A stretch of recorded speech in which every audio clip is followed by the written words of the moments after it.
We haven't had great news when it comes to James Gunn's DC universe over the past several days. Not only did we find out that Superman did not make its money back at the box office, not only did we find out that Peacemaker is a massive failure on streaming, ratings falling 40% and couldn't even match up to season one's. But then we also found out that Superman also failed on HBO Max. Well, don't worry, guys. James Gunn's down for more projects. James Gunn will direct a couple more DC movies after Man of Tomorrow. That is, if the contract gets extended. James Gunn is directing more DCU movies after Man of Tomorrow. That's the plan right now, at least. I may get so fucking tired I can't do it because I'm pretty tired, but we'll see. But there's a plan that I'm going to do a couple more at least.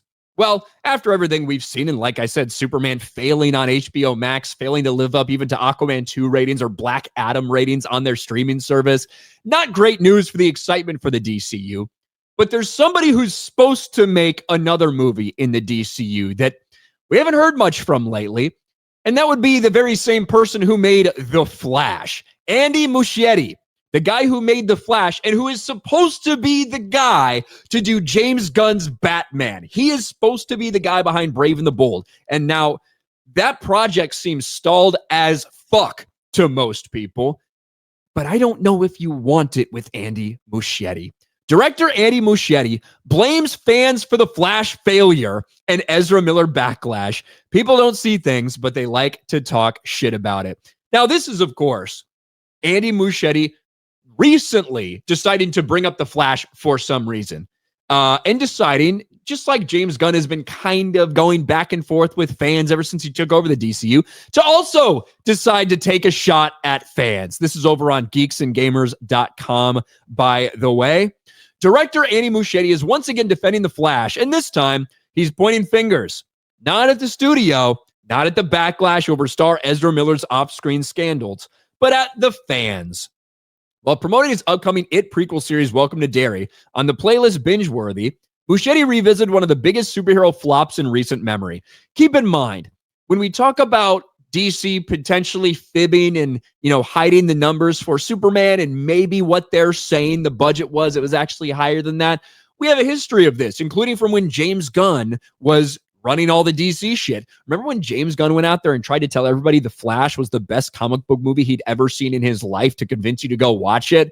Yeah, that Flash movie with Ezra Miller, turns out they lied to us about the budget. When they were forced to tell the truth because they had to file tax documents, they spent like $300 million on this thing instead of the $200 million that they told people.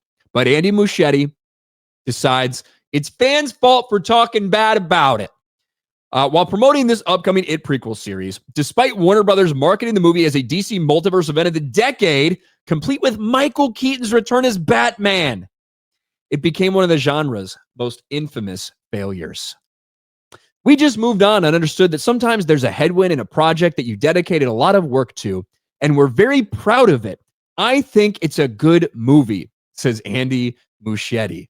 But as the conversation continued, Muschietti turned his attention to what he described as an online bandwagon criticism and backlash against The Flash.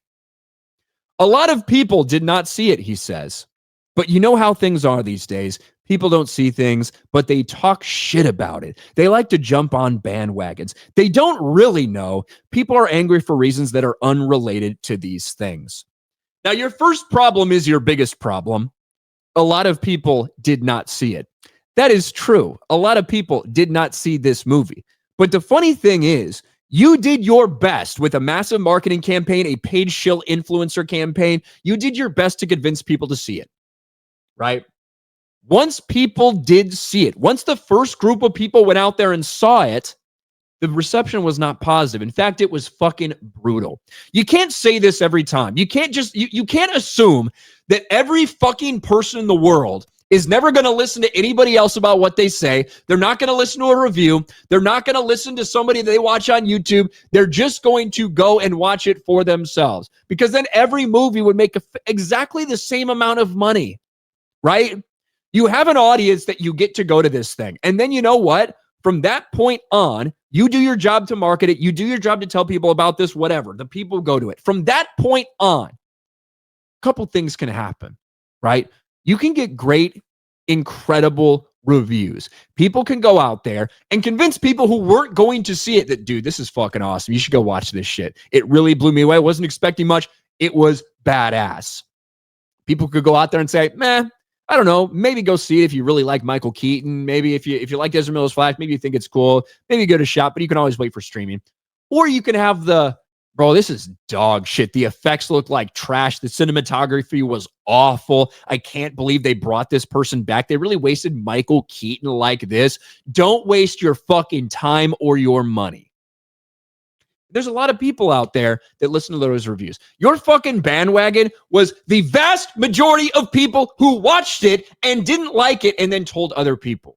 So you can blame you can whine and fucking cry all you want, but that doesn't change the reality that you made a movie that didn't resonate with people. You made a movie that had multiple Batmen, multiple Ezra Millers. You made a movie like this with a lot of money fucking behind you, and it didn't work out. People didn't like it. You can just say people didn't like it. We thought it was good and move on. That's fine. It's fine if you're proud of it. It's fine if you say it was good and you're proud of your work.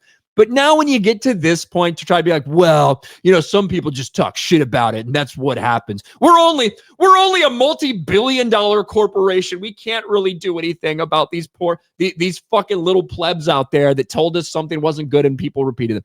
Fuck you. Fuck off. And the thing is, Andy Muschietti is supposed to be directing James Gunn's Batman. They've already used the same cinematographer, The Flash, in Superman.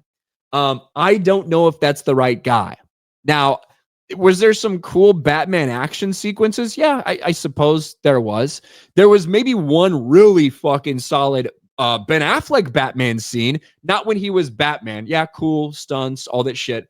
But when he was Bruce talking to Barry before he went back and tried to change things, right?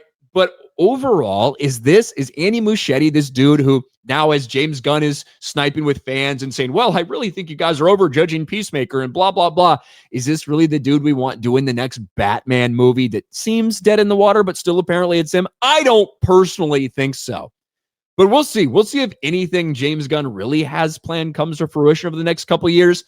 I think that they move forward with what they have. Obviously, Supergirl is already made. Clayface is being made. Lanterns is coming out next year. I think that we will see Man of Tomorrow. And I think Man of Tomorrow is going to be a big determining factor in the future of the DC universe and whether James Gunn is part of it or not. Because as much as they tried to gaslight people into thinking that everybody just loved Superman and Peacemaker's a huge hit and they're both huge hits, it's not the case clearly once the numbers come in. And now the dude who you have doing Batman, who also did The Flash, which was an embarrassment, is starting to snipe off and blame fans for his failures. Not a great look.